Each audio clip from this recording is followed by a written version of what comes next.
Welcome to the Rim Break Rodeo. We hope this video helps.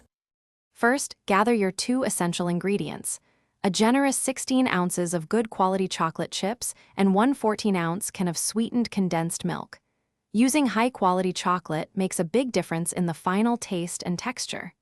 Make sure you grab sweetened condensed milk, not evaporated milk, as they are very different. This simple combination is the secret to quick and easy fudge. Next, combine your 16 ounces of chocolate chips and 14 ounces of sweetened condensed milk in a microwave-safe bowl. Heat this mixture in the microwave for 30-second intervals, stirring thoroughly after each one.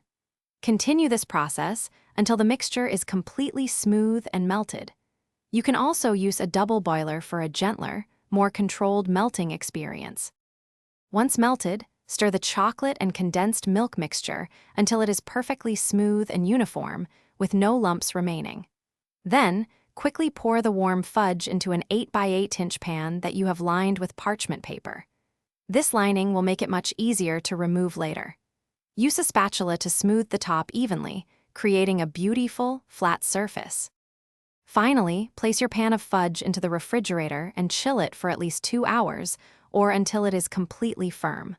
Once set, use the parchment paper to easily lift the fudge out of the pan. Cut the delicious treat into 1-inch squares. This easy, 2-ingredient fudge is now ready to be enjoyed by everyone. Thanks for watching. Consider subscribing if we helped you.